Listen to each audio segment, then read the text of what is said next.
Okay, so we are going back into John chapter 18, and we're going to be trying to get through, um, well, let's say Jesus being examined by Annas, but before that we have the first betrayal of Peter. So this is kind of interspersed, and I'll talk a little bit about that in the timeline as we go through, because it's going to be interesting trying to figure out the order of events, especially since the different gospel writers might have slight differences in ordering, and if they include something unique, then you're wondering, okay, well, where does this take place in the overall order? So, since we're studying John, not all four gospels at once, I won't go into the whole thing, but we'll probably get into a little bit of it anyways. Okay, so let's look at the text. So we just finished with um, uh, the Garden of Gethsemane, so now we're moving away from the Garden of Gethsemane. So let's just deal with a few verses first, and then we'll get into Peter's smile. So, could somebody please read John 18, verses 12 to 14? So the band of soldiers and their captain and the officers of the Jews arrested Jesus and bound him. First they led him to Annas, for he was the father-in-law of Caiaphas, who was high priest that year. It was Caiaphas who had advised the Jews that it would be expedient that one man should die for the people. Okay, so we'll deal with that chunk first. So this is now transitioning from the Garden of Gethsemane and getting back into the city. So as I was explaining, I think 2 weeks ago, these are pretty close together. So in the old city of Jerusalem, or Old Town, it is a nice walled enclosure, not huge by today's standards. Like I'd say it's smaller than Oak Bay. Actually, probably far smaller than Oak Bay. But that would be a city at the time, and actually a fairly important city. Most of the population would still be relatively rural, even though, um, yeah, you have the city right there. Oh, actually, this was something I was talking to Jade about with homework, because she was looking at urbanization in her homework. And that only really happened in the Industrial Revolution beginning in the 1700s. So beforehand, if you have a city, the majority of the population that's living around there wouldn't actually be living in the city, not like today where everybody's just clumped together in all the cities. So if you have people in that day and age, the vast majority of them will actually be living in the general vicinity of the city, but on their farmland. This is why you have in certain biblical narratives people talking about going to the gates of the city. So this comes up in the book of Job, also in the book of Ruth, that people are going to the gates. Why? Because this is the entryway into the city where you can actually do business, legal, and economic. So it would actually be gate houses. So you go to the upper rooms of those gate houses and you'd be able to do business. And that is exactly what happens in Ruth, where Boaz is talking with the other kinsman redeemer about who should marry Ruth. So yeah, a lot of people would be coming in and they'd be very observant of the city gates. So Jerusalem itself, relatively small, most people kind of on the land itself. You have Mount Olivet right there, looking facing the Temple Mount, so you could actually see into the temple from the top of Mount Olivet. At the base would be the Garden of Gethsemane. So they find Jesus around there, and now they're bringing him in. And as I was talking about last time, I'm skeptical of some of the translation in verse 12, where it's saying, for anybody who's looking at the screen or the NIV in general, detachment of soldiers with his commander and Jewish officials. That's a little bit odd because it actually has in the original text detachment of soldiers, commander, the officials, of the Jews. So are the only the officials part of the Jews, or are all of them Jews? It could be read either way. In any case, they arrested Jesus and bound him, and that's odd because this isn't exactly what happens a lot of the time. They don't necessarily bind somebody, so they're being conscientious about this. Possibility is that this is a distant connection to the binding of Isaac. Wow. Yeah, because most people will think of the sacrifice of Isaac, but the actual Jewish term for it is the binding of Isaac, because Abraham tied Isaac so that he could sacrifice him. So in Jewish circles, that's usually called the binding of Isaac rather than the sacrifice of Isaac. So this actually could be an offhand reference to that, where Jesus is being bound for the sacrifice of others, such as Isaac and the people of Israel. Might be, might not be. He was a very obedient son. Yes. Not to fight back. Mm-hmm. As was Jesus. Yes. Which is also weird because, yeah, a couple verses, a couple verses earlier, he says, this is in verse 8 where he says, I told you that I am, saying that he is Jesus, he's also God. If you're looking for me, let these men go. So Jesus is basically saying, yeah, you can take me, but just not the disciples. So it's not like he's resisting arrest. So it's odd. It's odd that they're binding him.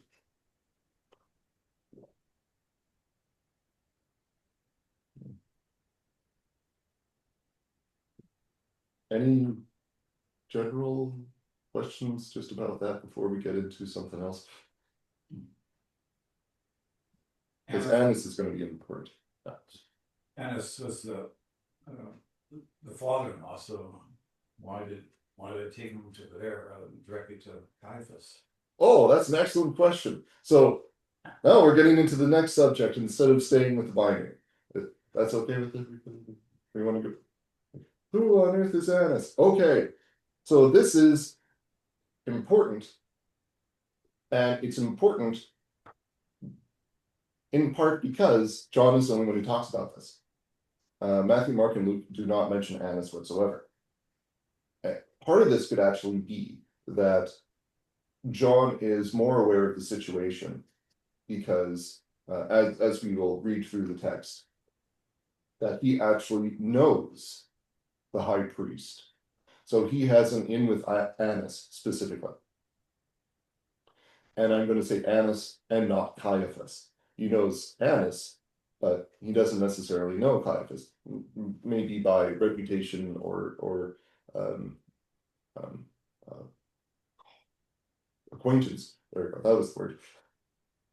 You might know Caiaphas by reputation or acquaintance, but you would know Annas. So John would likely have a different perspective on this.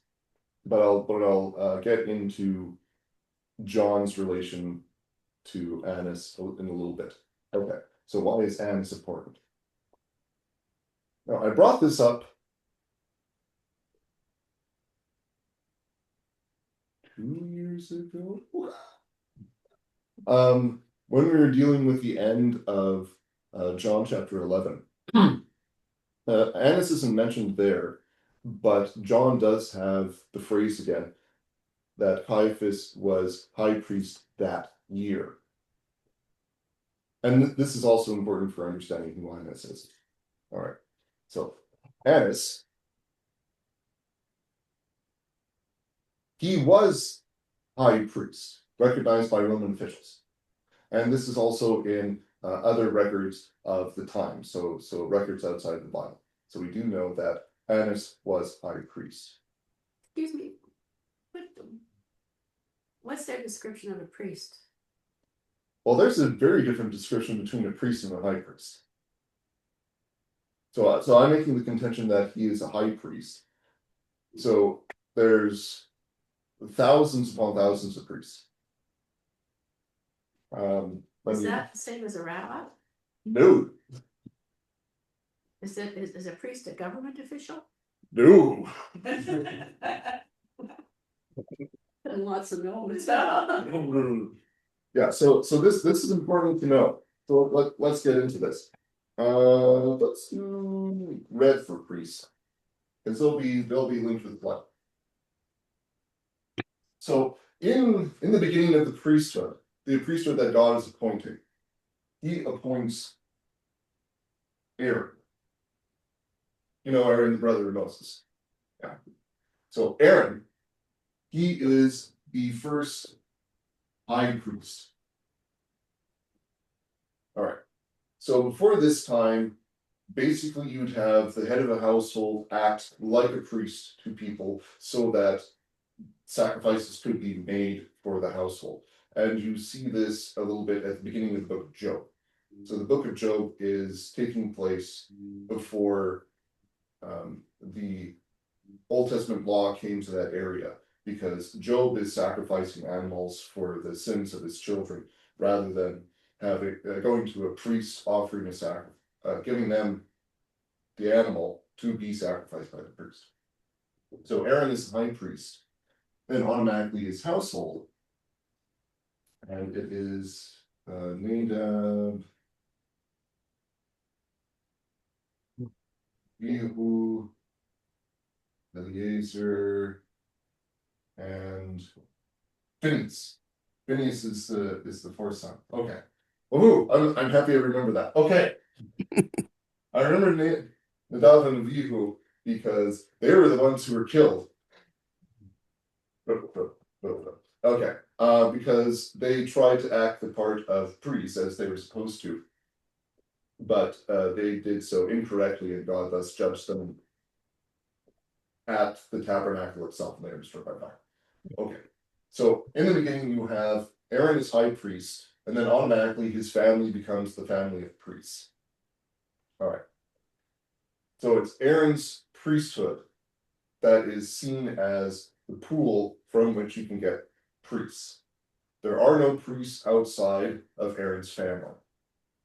This is interesting because, again, you just have these three guys at the beginning to minister to a population of around 2 million when they become priests. In Jesus' day, there's thousands upon thousands of priests, and that's in part because this is within the greater tribe of Levi. So these guys will be marrying into the priesthood, marrying the priesthood to the tribe of Levi, and eventually you get more and more people who are in the priestly family, because Eliezer will have kids, one of them will be high priest, then he will have kids, then there'll be more high priests, and so on and so forth. But at the same time, all their descendants are having more descendants, having more descendants, having more descendants, having more descendants. And eventually you get, by the time of Jesus, thousands of people who are priests. So priests can only come from the line of Aaron. And were priests only male heirs? Yes. So priests would only come from the line of Aaron. They would be from the sons. And if you were to get any priest whatsoever, it would be from this family. Specifically for the high priesthood would be following the line of the eldest son. But who were the eldest, they died, so Eliezer therefore became high priest, but his brother Phineas is still not a priest. Any questions about that before we continue? So you're born into the priesthood then? Yes. So It is it's right, like a clan. It's not the job. It's both. Because you could also have people in the priestly clan would actually be a pretty good way to put it, because you have the tribe of Levi and then you'd have individuals within there. So within the priestly clans, as they're in the tribe of Levi, there are different people who would be disqualified from ministry for one reason or another. Age was also a requirement, so you could only serve as priest if you were of such and such an age until such and such an age. So you'd have an age of service, and then you cease being a priest, but not necessarily the high priest. And this is important for Annas and Caiaphas. But the priesthood, but it would also be, well, you need to have certain qualifications to be a priest, and some of these were physical. Actually, the vast majority of them are physical. So you need to be a good representation of a man. So you couldn't have anything missing or obscure, or if you were suffering from, say, some sort of disease, you wouldn't necessarily be qualified for the priesthood. So somebody with scoliosis, for example, would be disqualified from priesthood because they're having a defect. So last week I talked about Peter cutting off the servant of the high priest's ear. It could be that Peter was trying to go for a death blow and miss because he's a religious guy on the journey with another religious guy. Like he's not a sword fighter. Or it could be something very deliberate, where he is sending a message to the high priest, because the high priest needs to have a right ear for the Day of Atonement ceremony. He needs to put blood on his ear. And priests in general need to be complete. So there are Jewish texts which say that people trying to disqualify others from ministry are slitting the ear. So even a small disfiguration like that would disqualify you from the priesthood. So there would be people in the priestly families that wouldn't necessarily, males within the priestly families that wouldn't necessarily be priests. From their lines could still come priests, though. So they didn't teach in the synagogues. Some of them would, because the synagogues. Let me try to lematize this in time. Well, I think I can. I think this still has it. So when you have Aaron, this is the 1400s BC. Okay. When we get to the 100s BC, we have the family of the Maccabees.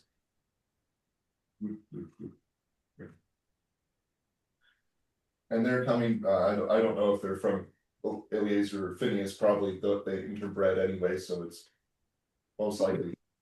In any case, the Maccabees are a priestly family. What they do in the 100s BC is they try to restore the religion of Israel, because it was, well, being lost by the high priest of the time. The high priest of the time is colluding with a foreign and pagan power and basically crowning him as God. So, no. The Maccabees would not stand for this, as they shouldn't, and they led the Maccabean revolt. So this is talked about in First and Second Maccabees, those books. And when they come into power, they're thinking, well, we need to have a greater structured religion within our land. So from them, they institute the Pharisees, or the Pharisees basically come from them. I'm not exactly sure of the specific timeline and order of events. Before this time, though, you'd also be having groups of scribes. So the scribes would be non-priestly families, or people who are not part of the priestly family, so they could be from the tribe of Levi. They also might be outside of the tribe of Levi. But their job is to journey alongside the priesthood, make sure that the biblical texts, that they're secure and safe in the temple, and be able to educate the people and look into religion or legal matters. So the scribes are very important. They act in holy offices, but they themselves cannot serve as priests. So when we get to the time of the Maccabees, you still have scribes. But a kind of offshoot of this happened to be more the Pharisees. And the Pharisees were trying to not just look after the text and holiness within the temple area, but they were trying to basically make everybody act as priests. So priests are only of this lineage from one tribe, but the goal of the Pharisees, as derived from the Maccabees, was to make everybody holy. Therefore, everybody should act like priests. Yeah. And now I'm sorry, I'm forgetting the question. I just kind of went off in a different direction. Well, I guess I was putting today's Oh. conversation of a priest on these priests. Yeah. As you asked about synagogues, yes. So the synagogal system basically came alongside the Pharisees. So in order to make everybody act like priests, there had to be a greater system of education. And this is good. Like it honestly is. Like Jesus is also teaching in the synagogues. He's actually declaring this is good to actually teach people in wherever they are. So the synagogues themselves would be places of education and localized worship. But if you actually want to sacrifice, I think, according to the Old Testament scriptures, you'd have to go to the temple in Jerusalem with the high priest and the rest of the priesthood. But these would be localized places within the community that you can go and have religious worship. So if you can think of, say, like a parish church compared to, I don't know, the Pope in Rome. So the most important stuff would be happening there in Rome for the Catholics, but there'd still be priests all over the place and educating the people. So if Annas is the father-in-law of Caiaphas, Caiaphas isn't even in the proper lineage then. No, he isn't. This isn't. Yeah, this is the important aspect of it all. So eventually, as you go down the line of the high priest, and who knows how long this is, God knows, but eventually you get to Annas, who serves as a high priest, and he would be of a slightly older generation than Jesus. So Caiaphas would probably be around the age, if not a little bit older than Jesus. I'm speculating on that. I'm not absolutely certain. And then Annas would be the generation before. So Annas would have been serving as high priest, say in the teens, I think it was, of AD. So at least about 10-15 years before this point in time, he was serving as high priest. One of the other aspects of high priest is, unlike other priests at other times, because in the book of Numbers, there's a stipulation for the priest serving at that time, you'll be serving to the tribe of Levi, you will be serving at the temple, such as being like scribes. You will be serving at the temple for such and such a time. There is no time limit for high priest. You're high priest until you die. That's what happened to Aaron. That's what happened to Eliezer. And this is what's going down the line. So everybody's high priest until they die. Even say the family of Eli in 1 Samuel, that he was the high priest until he died, and then somebody else had to take over. So Annas is still alive. This is also what's tipping us off that this is weird. Hence also why John's making the comment that Caiaphas is the high priest that year. As you have many priests, only one high priest. The high priest has very specific jobs, and he is the representative of all of Israel before God. So this does not change. This must stay with that individual. So what happened was, the Romans don't like him or other people. other people that came after Annas, because Annas had,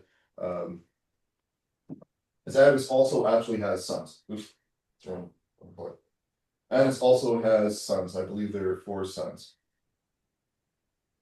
that he had, and the Romans, in political control, decide to politically influence the religious life of the Israelites, which is unbiblical and should not have been allowed. Hence why you have the Maccabees over here leading a revolt. You can't do this. But as we have Caiaphas' statement that is better for one man to die for the sake of the people, like the religious officials of the time of Jesus were basically saying, okay, well, we could start a fight over our religion with the Romans and possibly die, or we could just allow them to shift around the high priesthood. And then that's what they decide to do. But of course, like, this is not good. This is going against God's law, so they're already in violation of things. That doesn't really matter anyways, because so after Jesus' death and resurrection, you still have about 35 years before the Romans destroy the temple and the priesthood anyways. Yeah. But Annas, he is deposed as high priest. Each one of his sons serve as the high priest at different points in time. The Romans kept shifting this around. And then you eventually get to Caiaphas. Who's Caiaphas? Over here, who actually marries a daughter. He's not actually of the lineage of the high priest, so he's actually an illegitimate high priest, even though he's serving as high priest at this time. Was he a member of the tribe of Levi? Oh, he would have been. But yeah, he would be illegitimate for this. It's only time that the high priesthood would not go to his sons would be if he did not have any sons left alive. That was also the case with the line of Eli, because Eli and his family, they're not good. So the Lord declared that his lineage would die out, and that eventually happens at the time of David. I'm so sorry, God. It majorly happens at the time of David, but it was with Jehu? I think it took a couple generations. But eventually God did destroy the line of Eli, so then it had to be transferred over to the next lineage. So kind of like with monarchies, where hereditary monarchies, they go, okay, we'll go down and down this line. Oh, this monarch didn't have any kids. Let's go over to the next lineage, and so you have a big long list of who's in line for the throne. Yeah. So same idea. Only his term was short, I guess. Like when they say that year, it makes it sound like it's. Well, it's not a yearly term. Even under the Romans, not a yearly term. But that is ungodly, to put it quite frank. There are no term limits. You are high priest until you die.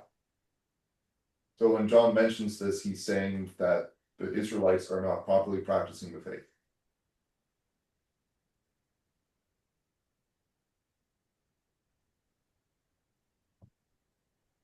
Why doesn't anybody else mention this? Because their focus is on Jesus and the trials. So John's focus, and this is actually a continuation of what's found in the garden. In the garden,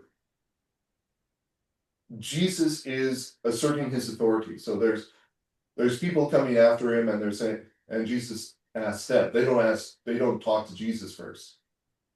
But Jesus asks them, who are you looking for? So Jesus is the one making the action. He's the one going out to meet them, as John is pointing out. So he goes out, meets them, says, who are you looking for? Jesus of Nazareth. And he says, I am the divine name, and they all go down. Fall back and go down. So Jesus is exerting his divine authority, and when they eventually get back up, and then Jesus is basically, okay, yeah, who are you looking for again? Jesus of Nazareth, and he said, I told you I am. If you are looking for me, let these my servants go. So Jesus is therefore taking responsibility for those who are under him. So he's exerting authority there. And now, part of the trials, because you have the betrayals, and the betrayals is how John is framing some of this. But other than the betrayals, there's the system of authority where Jesus is going to the authorities, and the authorities are trying to recognize who is actually properly in authority. And that's John's point, is John doesn't really deal with the trial before Caiaphas, because he doesn't really care. He cares about the trial with Annas, because that is the legitimate high priest. And Jesus has to confront the legitimate high priest and prove his innocence to him, so that Jesus' authority combating with this authority wins out morally, even though that authority condemns him. Then we shift over to Pilate, of course, where Pilate is the political authority, and Pilate is trying to wrestle with this with Jesus. So this is why you have the back and forth between Pilate and Jesus in John. So how much of you remember the back and forth between Jesus and Pilate in the other Gospels? How much of that do you remember? I remember the back and forth, but not which gospel said what. Yeah, so the other Gospels basically have Jesus being silent almost all the time. I think there's like one back and forth, but John has a chapter, about a chapter length exchange between the two. So John is the only one who really goes into this, because John's focus is the legitimate political authority, which has implications for the Messiah, who's supposed to be not only the spiritual leader of the people, but the political leader of the people. And the people are rejecting Jesus as political leader in favor of Caesar. And therefore also Caesar's representative, who happens to be Pilate. So this is a contest of authorities within John. The other gospel writers, what they care most about is Jesus' witness of who he is. So with Matthew, Mark, and Luke, it will really come down to, well, who is Jesus saying he is? And John's like, I've already been covering that. He already said I am. So let me focus on this authority. What does this actually mean in practice? Whereas the other guys, they're looking to Jesus claiming to be the Son of Man and the Son of God. Yeah. Do the Jews still maintain the lineage? Like, is there a tribe of Levi now? Well, yeah, they still maintain the tribal connections. I don't know how diligently they do that now, though. Part of the issue has been that it's switched from reckoning your family from male heredity to female heredity. And that's really weird because that is not biblical. So they're kind of going in a weird direction with that. Weird from a religious standpoint, not from a worldly standpoint. Like, yeah, it would make sense that if males aren't sticking around in families, well, then of course you would be looking to the female line to see who's where. But usually it's the male line from ancient perspectives that you're tracking. So you do have the 12 tribes being reckoned, but it's also mixed, like everybody's marrying everybody else. So how do you really reckon which tribe you are? And the historical way to do that is who's the man in the marriage, and then you're from his tribe. So Jesus most likely is the tribe of Joshua marrying the tribe of Levi. Mary is most likely of the tribe of Levi. Do we know that absolutely for sure? No. But she's either from the line, she's either going to be reckoned according to the line of David or the line of Levi. Either way. Either way, that still legitimates who Christ is. Do they still have high priests and priests and? Well, that would require them being able to track that, so they do have some idea of who this might be, but as far as I know, that kind of got muddied, so I don't know if they have a very clear lineage of that. Because once you get rid of the temple, which happened at 70 AD, the high priest's responsibilities are vastly null and void, because the high priest's responsibilities were almost all located within the temple. So if you don't have a temple, he's not really doing anything. This is why the Jews, following the destruction of the temple, they went more out of more from Pharisaical teachings, because there was different groups. There was Pharisees, Sadducees, Essenes, Zealots. Those were the main groups. Zealots are arguably relatively minor, but you still have the three main ones. And the ones that really won out were the Pharisees, because they had already established a synagogue system of education. So the other ones kind of died out through attrition, because they didn't really have a system to continue on after the destruction of the temple, but the Pharisees did. So the synagogues today, they're more education than worship? Well, they're both. But they're not worship as understood by the books of Moses in the Old Testament, in the sense that they're not offering sacrifices because they can't, because that can only happen at the temple. This is why there's been some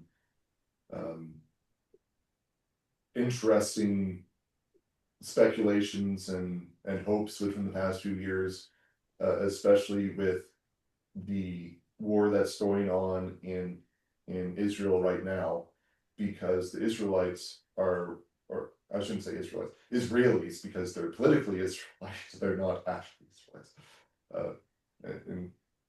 But the Israelis are thinking, if we take over the Temple Mount completely, we can actually rebuild the temple and rededicate it, and thus restart the religion again. Well, I shouldn't say restart. Restart the religion as it should be. But in order to do that, they'd have to know who their high priest is. Yep. So that's what they've been trying to figure out the past few years. So I think they settled on a guy a while back, but I don't know how legitimate it is. They'd have to, I think they said they'd have to what? Know who their high priest was. Oh. Yeah, because there's only one guy. There's one high priest in the entire nation. No matter how many people are in the nation, there's only one high priest.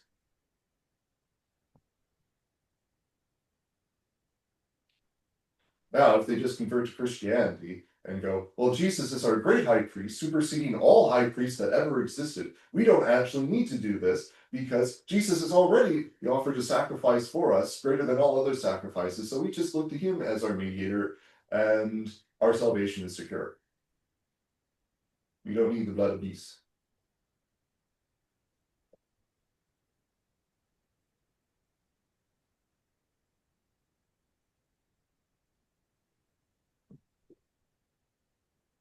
I'm just going to glance at my notes to see if I missed anything.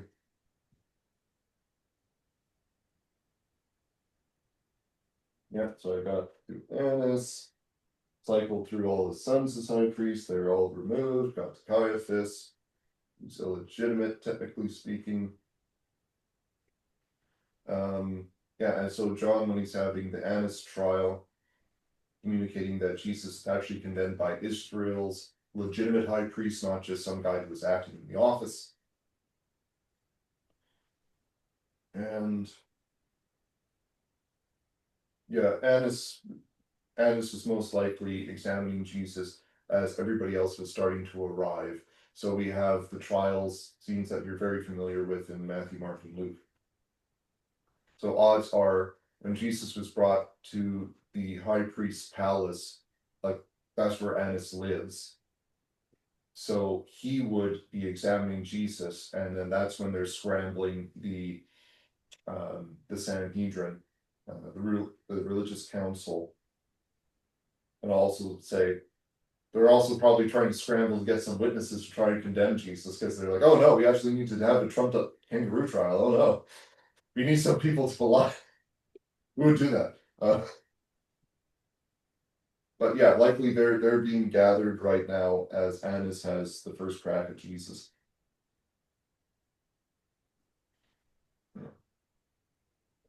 But it's not as though John is saying that Caiaphas doesn't have any authority whatsoever. I'll just point out real quick in verse 14, John reminds us that Caiaphas was the one who advised the Jewish leaders that it would be good for Jesus to die for the people. When John brings that up originally in chapter 11, he said prophesies. So John is basically saying the office of the high priest is good. The person who fills it is absolutely wrong, but the office is still important. So the office can still condemn Jesus and can still speak as it needs to.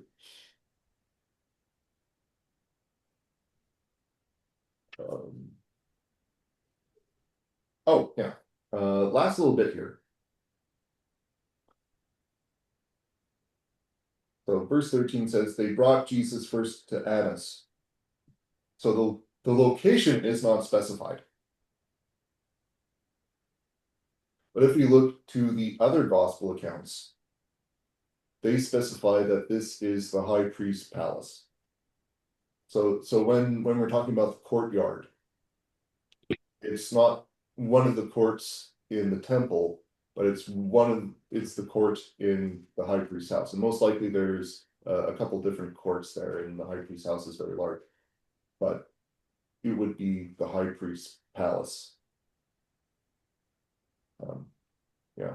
So Luke says that this is the high priest's house. Matthew and Mark say courtyard of the high priest. So, and Caiaphas, that would be both their homes? Most likely. There's different speculation by different scholars, so it could actually have been the case that this was just Annas's house, so then they brought Jesus over to the temple to be looked after by the Sanhedrin, because if you're having a trial, religious trial, it should actually happen at the temple.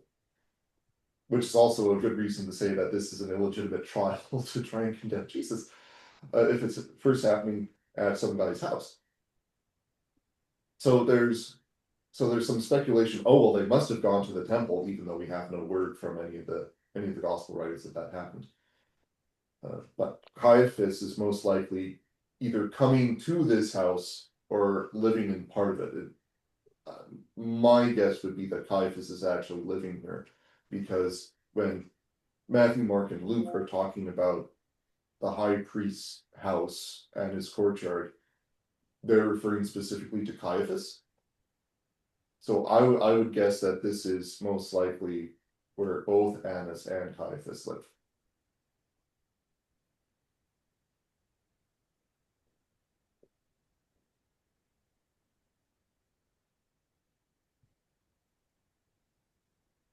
Any remaining thoughts, questions, or concerns about? If Annas was the high priest of the year, then what was Caiaphas' position? Caiaphas is the high priest. In the political sense, Annas is the only legitimate high priest, and he's in that office till he dies. Oh,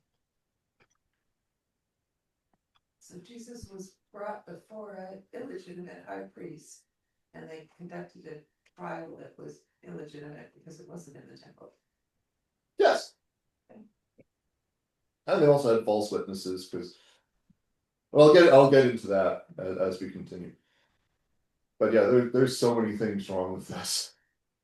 Which is also why some scholars are like, oh, the Bible could never have happened because people couldn't possibly act wrongly in their offices to do this.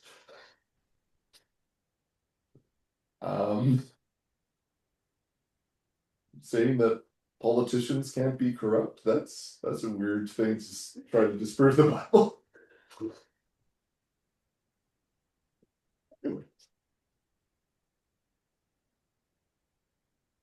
Okay, so let's move on to the next section. So yeah, could somebody please read John chapter 18 verses 15 to 18? Okay. Simon Peter and another disciple were following Jesus. Because this disciple was known to the high priest, he went with Jesus into the high priest's courtyard, but Peter had to wait outside at the door. The other disciple, who was known to the high priest, came back, spoke to the girl on duty there, and brought Peter in. You are not one of this man's disciples, are you? The girl at the door asked Peter. He replied, I am not. It was cold, and servants and officials stood around the fire they had made to keep warm. Peter also was standing with them, warming himself. All righty. So first things first, I do want to construct a little bit of a timeline so you can see more or less what's happening.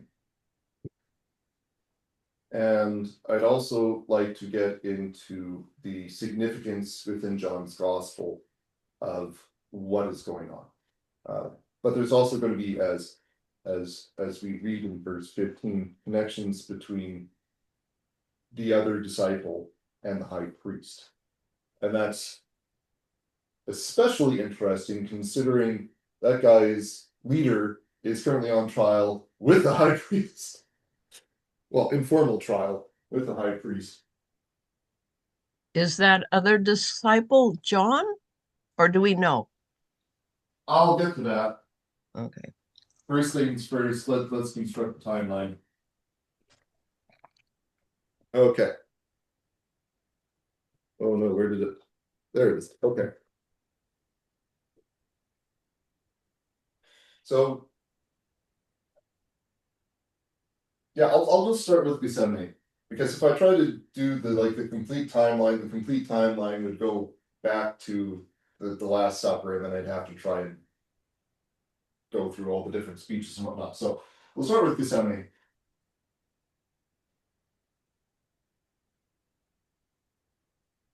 And within Gethsemane, you'd have Jesus praying,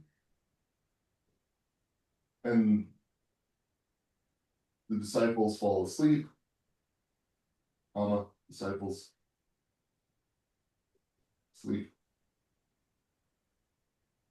Then you have Jesus tells them who he is. And this is my interpretation because that comes up in John, not the other Gospels. So I think that this actually happens beforehand. So then you get to the Judas kiss.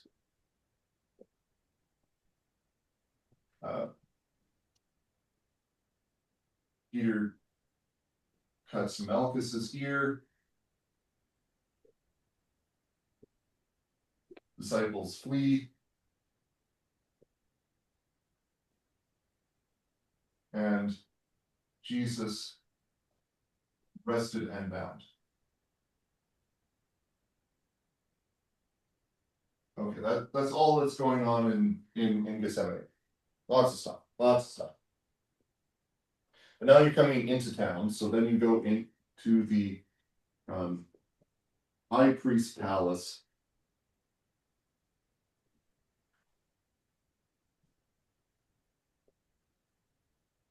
And it sounds like what's going on is you have the Annas trial,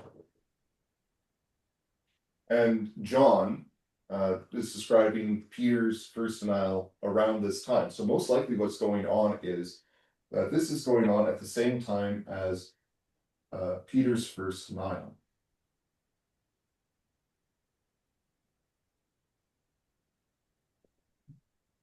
Then the next event is Jesus sent to Caiaphas. So Annas isn't hearing what he wants.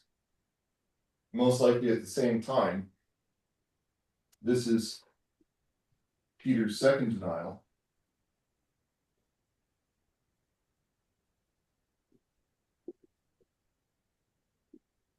So Jesus before the Sanhedrin, especially with Caiaphas.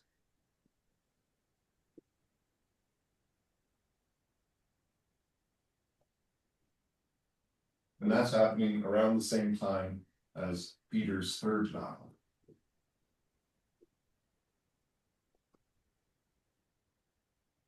But if you look at the different Gospels and try to compare them, you'll find that, yeah, John is the only one who splits this off from that. And John also includes these both together, even though Luke says that these are about an hour apart. And that's most likely because John does not include this bit. So what John is doing is he's probably showing you a parallel of what things are going on at the same time. So Jesus is sent to Annas, and at the same time Peter's betraying Jesus.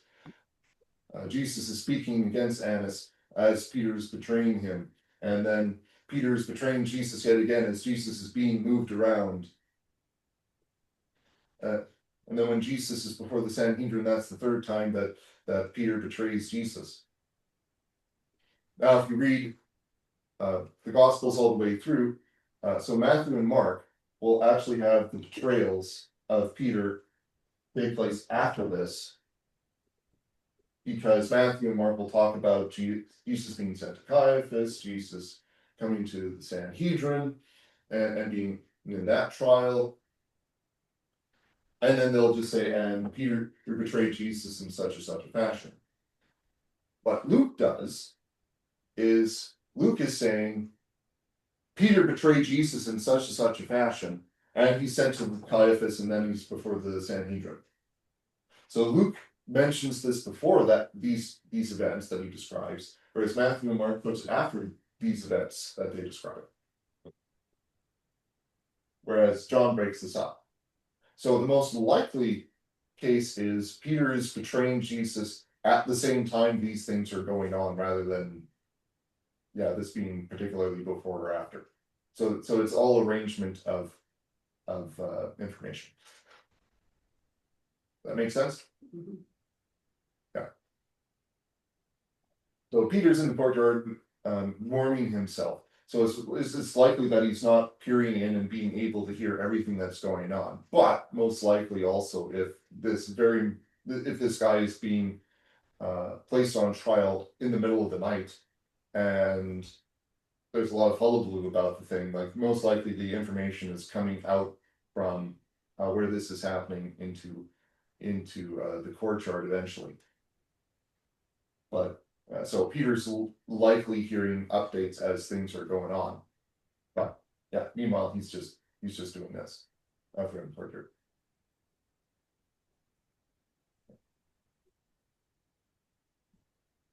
Any questions?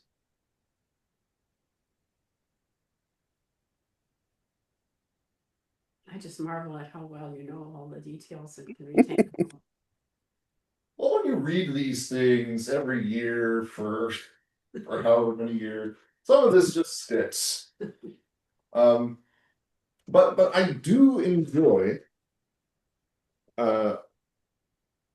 looking into the synopsis, which has the different gospels side by side, and you may, well, I may disagree with how this synopsis is by Kurt Lalonde. So I might disagree with how he orders some of the things, and I'll probably be getting into that once we hit the second and third trial then, or second and third denial. I mean. But this is useful for trying to understand who's saying what and why. But yeah, it's a different way of processing information rather than trying to flip back and forth between four places in the Bible.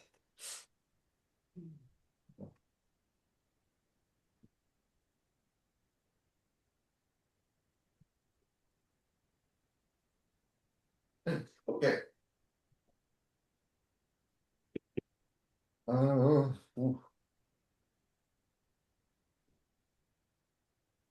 So now we'll get to Laura's question. Is this John, the other disciple? So we know who Peter is. He's getting named. He's getting named, and he has both of his names being mentioned. So John, as the writer, is definitely making sure that we know exactly who this is. Peter did it. Peter did it. No, he's the nicest one to Peter in the whole of all four gospel writers. He's the nicest one. Actually, you'll also be seeing that in the denials. Yeah, because if you look at Peter's denial, like there's John writing a fair bit about the first one. I mean, and most of that is kind of setting the scene about how Peter got to where he was. But if you actually compare the denials in the three gospels to John's description, John actually includes the least detail. He actually is just saying, "Oh well, Peter denied this, Peter denied that," whereas the other ones are like the third one. Matthew and Mark are saying, and Peter swore a curse on himself and swore that he did not know. Whereas John just says, Peter again denied it. So he's the nicest one. He still has like a couple jabs here and there in the gospel, but he's the nicest one to Peter out of all four of them.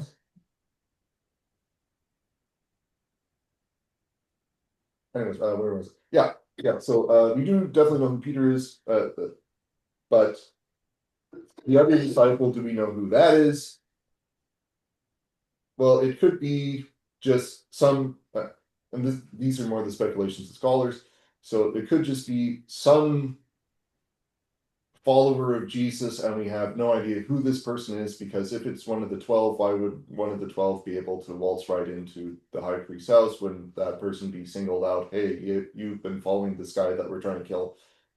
Shouldn't we also kill you? Because that would also be somewhat Philip's sentiment way back in John 11, where Jesus says that he's going to raise Lazarus. And the disciples are going, but that's really close to Jerusalem. They're trying to kill you there. And Jesus says, well, I have to go. And then Philip speaks up and he says, okay, well, let's follow Jesus and die with him. So they might have in their own minds, at the very least, that they are in danger of death.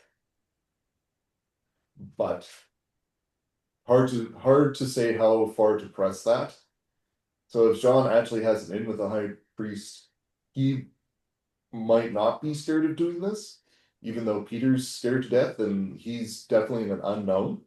So he might be in danger, but John might not be. Well, the other disciple, anyways. So there's some speculation that this is just somebody else outside the 12. But most likely that this is just following suit with the rest of the gospel, that this is the disciple that Jesus loved, and therefore it's John. You know, one of the reasons why I thought maybe it was John was because John was obviously at the cross later, because Jesus spoke to him about, his mother and John, right? Right. So does that mean that John kind of stuck by him the whole thing? Not exactly 12, but all 11 stuck around at this time. Oh, okay. Some at greater distances than others. Okay. But from what we hear, say like in Acts and other places, it's most likely the case that all 11 were present at the crucifixion. Oh. John was most likely front and center, but the others were most likely far back. So can remind me, if you know, when did Judas commit suicide? Don't know. But was he standing watching Christ being crucified at any point? Don't know. Maybe. Is it John you're excluding, or Judas you're excluding when you say 11? Well, the 11 witnesses were definitely there. They were definitely witnessing Jesus. We just don't know where Judas was. You know there was 11 though. Yeah. Because they were the ones in Acts chapter 1 of whom Peter was saying, those who were with us since the beginning, who have seen the events of Christ's life. So whereas there would be something exceptional here, but where only Peter and John were in the courtyard, the crucifixion was very public. Right. And you could still have a fair amount of anonymity in the crowd. So there's no reason for them not to be there. Mhm. When the word disciple is translated, is it always the same word? Like, we think of the disciples being the 12, but does it actually translate into anybody and everybody following Jesus? Sometimes, Okay. usually when it's sometimes it's used in a broader sense, such as when, say, St. Luke has Jesus send out the 72 disciples. But if we're referring to the inner circle, there's a lot of mention of the 12. Like even after Judas dies, there's mention of the 12. And then they have to get Matthias in there to fill the gap. Yeah. So is that in the original it's the 12 and we just translate it to disciple? No, it's just the word disciple, a follower, or student / follower. So when you get to the book of Revelations and talk about the holy city and the 12 apostles, Yes. would that be Matthias then? Yes. Okay.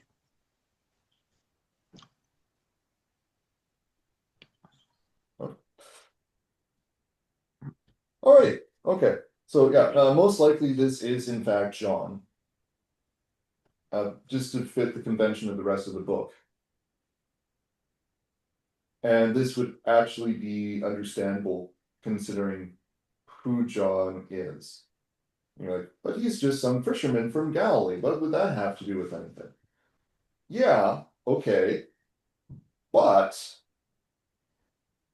John is saying that he is known to the high priest here. We do know that he's also the son of Zebedee. So Zebedee is a fisherman by trade, but that doesn't disclude him from also being of a priestly family. So we do know that John and James were cousins of Jesus. We also know that Really? yes, Wow. Jesus was of the tribe of Judah, and being of the tribe of Judah, he would be reckoned to that tribe. However, as I was mentioning, Mary is most likely of the tribe of Levi. She might be of the tribe of Judah, we just don't know, but she would have some sort of Levite heritage somewhere there, priestly family lineage, because her relative is Elizabeth, who is married to Zacharias, the priest, for John the Baptist's birth. So John the Baptist is definitely a Levite. He's of a priestly tribe.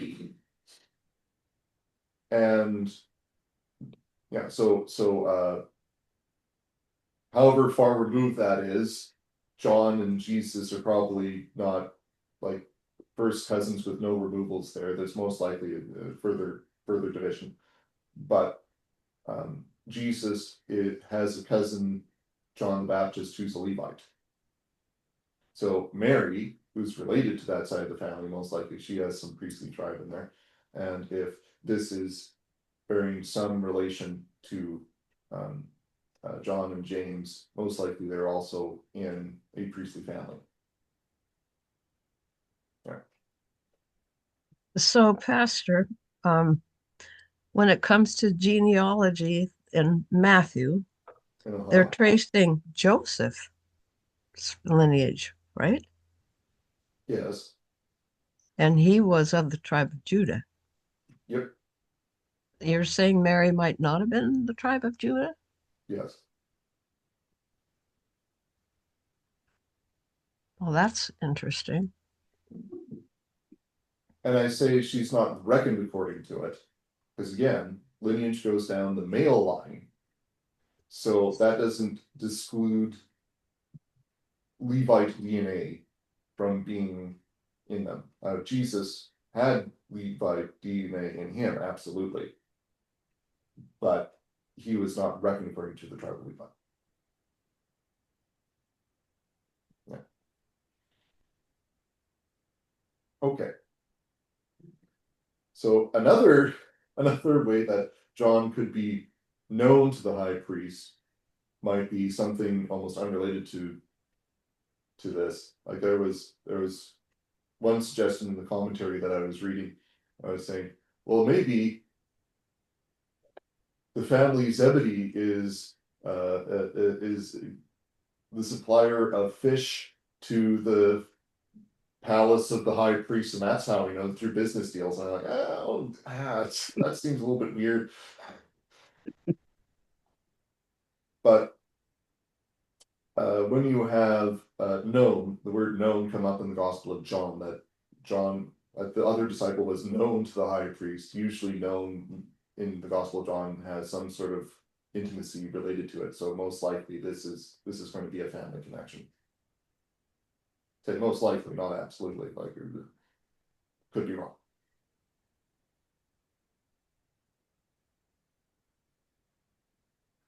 And yeah, so when you also get to the text where it says known to the high priest, we have in preceding verses Annas, and then also Caiaphas. Caiaphas is the high priest that year. So does John mean Annas or Caiaphas? Well, since John is focusing first on Annas, it seems to be the case that he's actually referring to him being known to Annas, not necessarily to Caiaphas. What would be his point in not naming himself? To detract attention away from him. He's not the main focus of the gospel. Jesus is. Like there's a lot more words to say another disciple or the one known to him. Like Okay. using the word I seems Peter and I follow Jesus. Like that just seems It'd be simpler, but yeah, well. because I knew the high priest. Like I'm trying to think of a good way to explain it.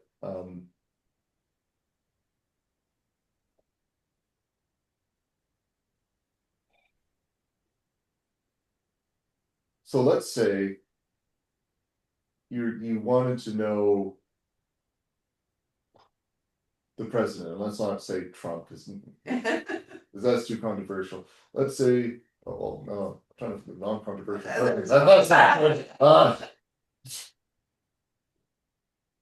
Okay, non-controversial. Let's say you knew the Queen of England before she passed. Okay, that's relatively uncontroversial.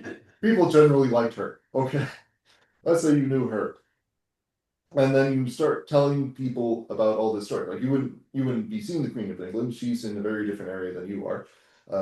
So when you're talking about all the stories and whatnots, and then you keep talking about, oh, this is what I did, this is what we did together, and I was thinking this and I was doing that. Well, the story starts becoming more about you, and since you're the one there, not the Queen, the person who's hearing you is now gravitating more towards you and going like, oh, by proxy, I have connections with the Queen through this person. This person's very interesting.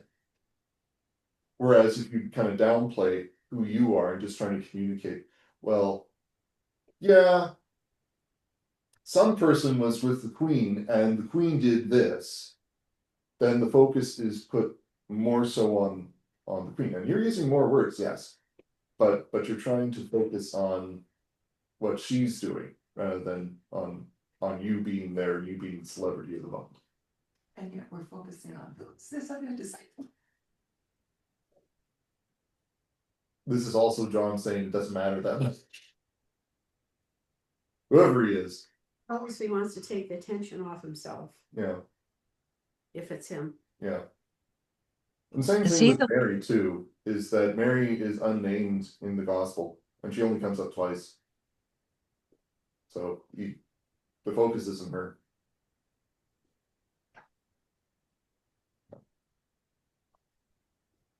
Anyways, so he's going into the. He was known by Annas, not necessarily Caiaphas. So he went with Jesus. So this is most likely him following back because the disciples all fled as Jesus was being arrested. So most likely they're following at a distance. But then again, Jesus did just throw them to the ground with words. So they and said, "Don't touch these guys." So so the officers are probably going like, "Yeah, we don't need to mess with that." Anyway, so most likely John and Peter are hanging back a little bit, and they arrive a little after Jesus. So John is known, and he goes in, but Peter, he is really just a fisherman in Galilee, so nobody knows who he is really. So John has to go and say to the doorkeeper, "I know this guy. He's good. Send him in." So then Peter is allowed in. All right. Now, this is very interesting. So Peter stood at the door. That doesn't seem like much. Okay, so Peter, not known, so of course he's kind of at the door. He needs somebody to know him. And this is also where we have heavy duty for the word to know in the Gospel of John, because to know is to have intimate relation. So Peter is unknown there. So in order to come in, he must be known. There needs to be some sort of relationship, and his relationship happens to be through John at this point in time. So Peter does not have the privilege of being able to enter, being unknown. So he must be allowed in by the doorkeeper.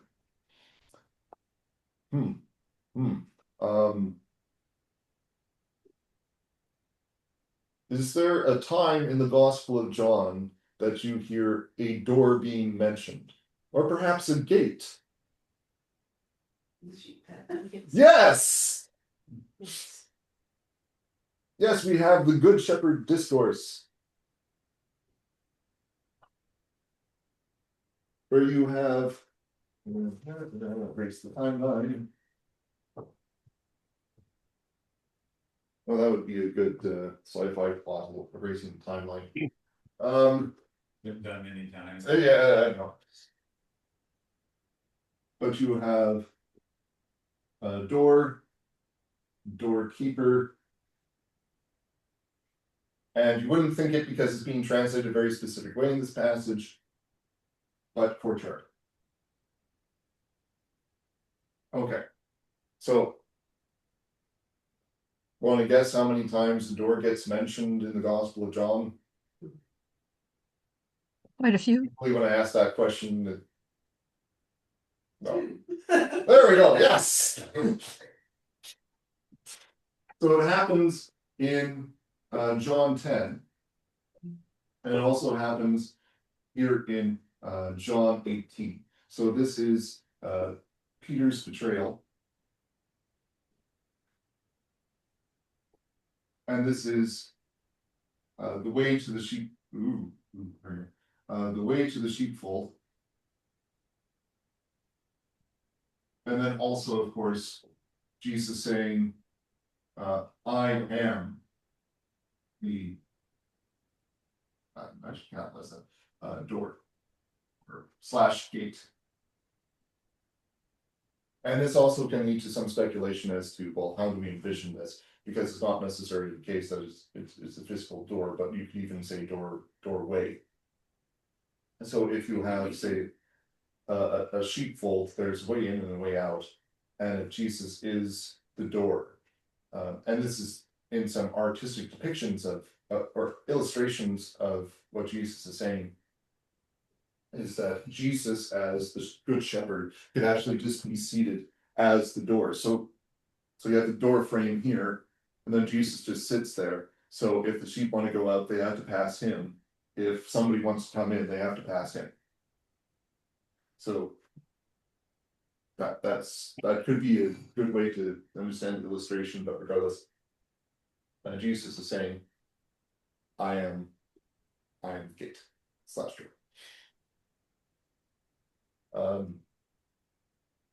How often do you think doorkeeper comes up in the Gospel of John? I'm gonna go with 2.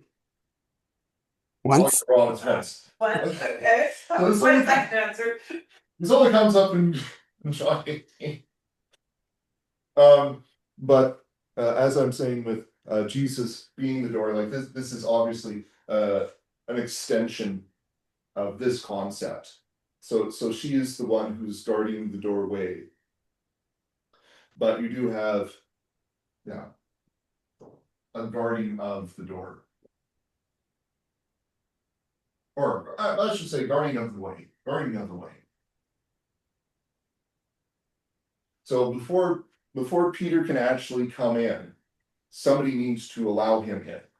Same idea with the sheepfold is if Jesus is the door, the only way in would be through him. He can only bring those who are in, and if you are being brought in, you are already a sheep, as Jesus would be illustrating there. Those he would keep out would be the wolves and the thieves. So nobody can come in except through that door and by the direction of any doorkeeper who might happen to be there. So when I feel like gatekeeper has come up, but maybe. Oh yeah, well, gatekeeper, we can also use that translation, sure. Did that not come up? Nope. Okay. I'm trying to think.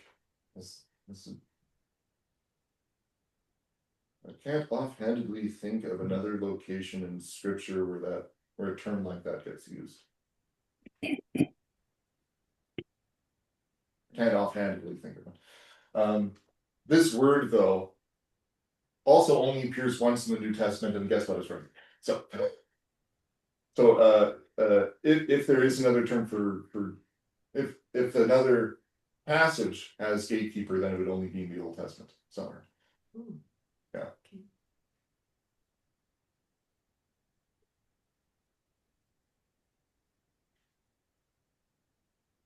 So courtyard. It can also be translated as a fold or sheepfold. Oh, wow. Okay, so this comes up in John and then also in John 18. I wasn't going to make you guess that one because that's just kind of mean. Okay. So, how are you supposed to guess that courtyard can also mean sheepfold? That's me. So this is where the sheep are.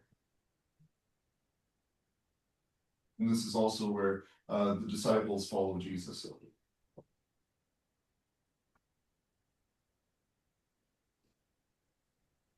So when Jesus is talking about the sheepfold, only those who are his sheep are allowed in, and Peter's standing at the door, not yet in, not yet out, not yet fully out. That's the scene for the betrayal. He is standing at the door. He can go in, he can go out. But he chooses to go out. By going in. By betraying Jesus. Yeah, no, it's a weird thing. But John does seem to be hinting that there is a huge spiritual choice being made here. And Peter is like on that razor's edge, trying to make that decision. So Peter could be going in to live with Christ, and that's basically what John is trying to do. John does not deny Jesus. He's not openly trying to affirm him or go on, be one of the witnesses at the trial. But Peter is going in to be with Christ, hear about him, but also now denying that he knows who he is. So Peter is going in, but he's also, as we were saying, like he's also walking out. Was there a wall around this palace? Generally, palaces have walls, or all the floors and roofs fall down. What? I didn't hear what you said. According to John's timeline, Mm-hmm. the first denial would be at the gate. Right past the gate. Right past the gate. Okay, so all three were inside. Yeah, all three were inside because the way that it's worded. So yeah, so Peter had to wait outside the door. Other disciple who was known to the high priest came back, spoke to the girl on duty there. Well, that's that's just what the NIV translate that as, and brought Peter in. So Peter's coming in. So basically, as he's coming in, the girl is starting to recognize him.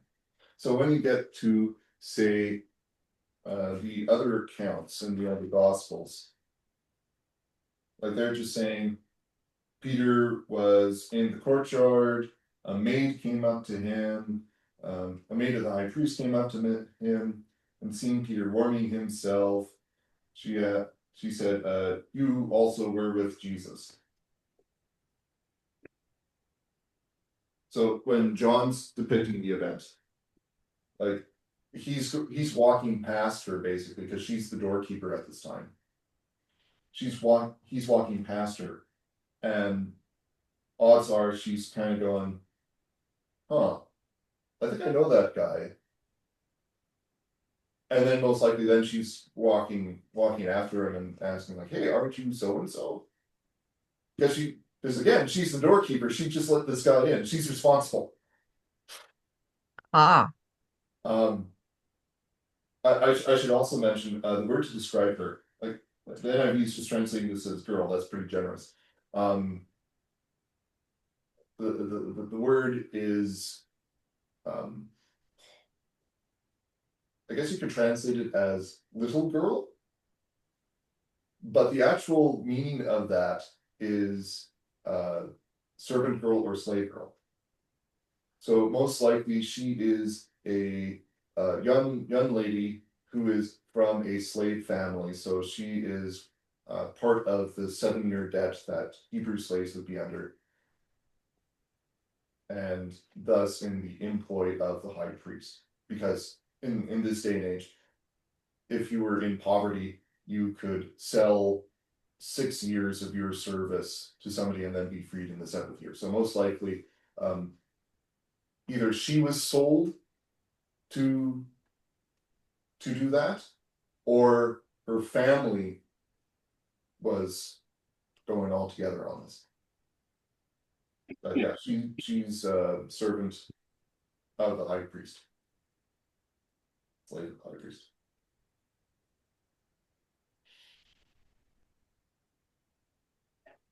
Yes. Not careful reading. I always thought of it that the girl went to get him and brought it in. Oh. Oh no, no. He's standing at the door. Yeah. So it was the other disciple that actually came and brought Peter in. Yeah. So you have, say, the door, then other disciple came in, made sure that Peter could get in, so he's talking with the person who's at the door. If he's known to the high priest, odds are he's known to her. So he says, okay, well, this guy, he's okay, you can let him in. So then she goes to Peter, who's at the door, and then Peter starts coming in, and that's when she can do, say, a double take or something. Keep in mind, this is also at night, and how close do you recognize people?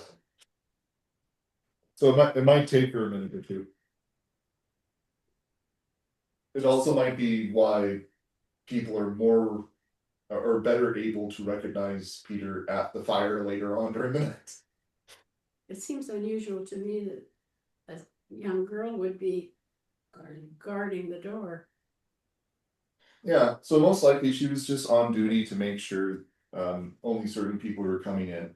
There are well, the people who subsequently accused Peter, one of them at the very least is recognized as an officer. So the armed band who was there to arrest Jesus, they came here. So the courtyard would likely be filled with half the guys who were, at least half the guys who were at Garden of Gethsemane. So it's secure. What she has to do is she has to make sure who's coming in. So she has to be able to recognize who's coming in. Would that be normal for that? Like, I would have thought it would be male. A male servant at the very least. Yeah, I would have thought too. And whoever gets on that duty, I suppose. Because it doesn't seem like women have a lot of authority to do things like that.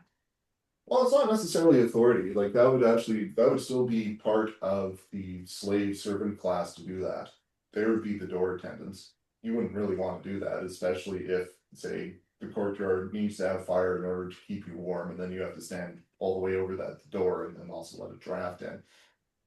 So same thing in wealthy families. Like, does the master of the house answer the door? Does the butler answer the door? But it's butler, not housekeeper. Yeah, so does the butler. Maid. Well, can a maid open it? Maybe sometimes she would.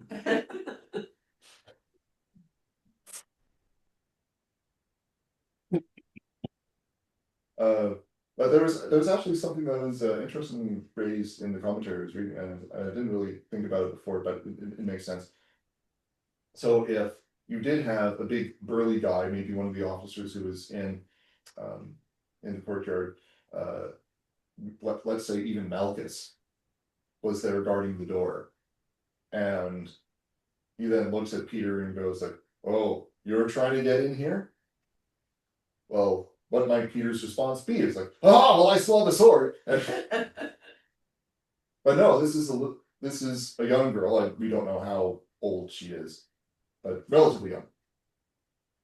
But a young girl is there at the door, and she's the one who's just kind of curiously going like, "A second, are you with it? I thought I saw you with him." And Peter at that time says to her, "No." In part because this isn't what you would necessarily expect. Like in order to, like, Peter was willing to die for his faith like moments ago, but now he's suddenly confronted by a young woman, and he's like, "Oh no, I can't defend Jesus now."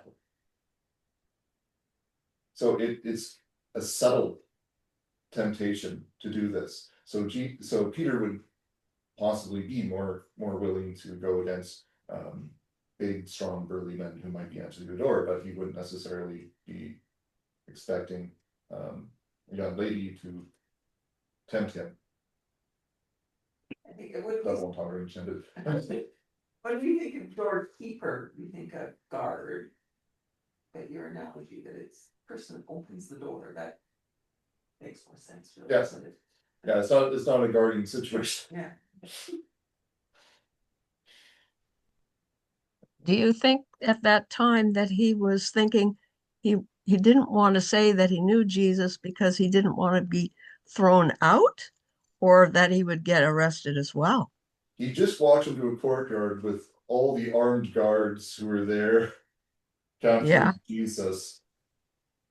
Yeah. He was afraid. He Yeah. was afraid. Yeah. Terrified even. I can't necessarily speak for his emotional state. I can just kind of list the facts and speculate. So how scared Peter was, I don't know. He was the one who walked in there, so he was at least conscious enough of that. Yeah. Let's see. Anything else?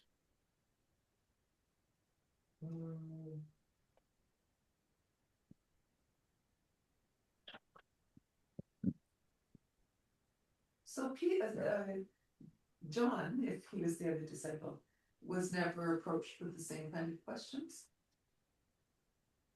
Not that we know, but if he was known to the high priest, odds are he would have been known by more people in the household, and also presumably seen as untouchable. Because if the high priest isn't going to give him guff for following around Jesus, then why would a servant presume to know better than their master and try to go against him? Yeah. If he was known to the high priest, perhaps he had been to the high priest's residence before. Yeah.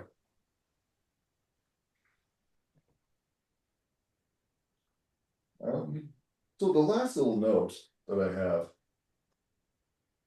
for this section is Peter then went to warm himself specifically by a charcoal fire. This is interesting in that this term also only appears a couple times in the New Testament, and the other time also occurs in John. When Christ Not is chapter cooking 10. when Jesus is cooking the fish. Yes, actually, it is. So in chapter 21, verse 9, Jesus is cooking fish over a charcoal fire, and this is where Jesus has breakfast with some of the disciples, and this is also where he calls Peter to feed his sheep. So basically restoring Peter, and as you have in that setting, Jesus asking him 3 times, "Do you love me?" and then saying, "Feed my sheep." Those 3 times match the 3 betrayals. So Peter is being restored there by Jesus. So you have that connection.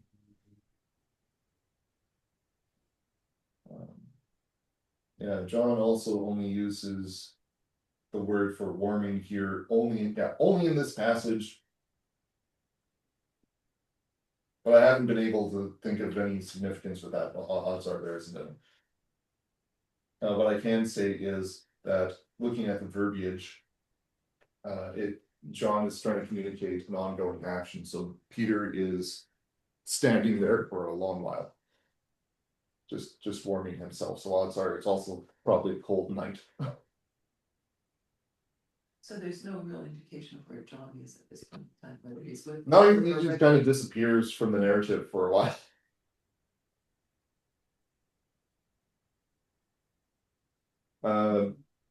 Presumably, though, since he's the only one who's depicting the conversation with Annas, presumably he's the one who walked in there. He's gone inside the palace to the actual. Yeah, most likely. So Peter's he probably only has enough clout by way of John to stay in the courtyard, but John most likely went in. Peter's most likely able to hear some of the stuff going on. I don't know how close he is to some of the inner rooms, but he's probably hearing it just by way of people whispering around the house. But John, most likely, he was there with Annas and hearing that trial. So in the gospel accounts, it's who's really the main source for what's going on during the trials. And since people heard Jesus' own account after he rose from the dead, like it could be Jesus, but it could also just be John. John being able to tell the other disciples, okay, well, I was there during the trials, this is what was said.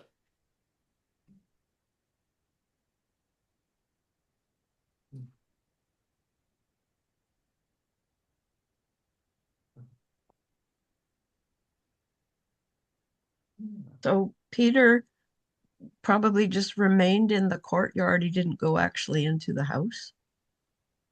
I'd be very surprised if he did go in. Yeah.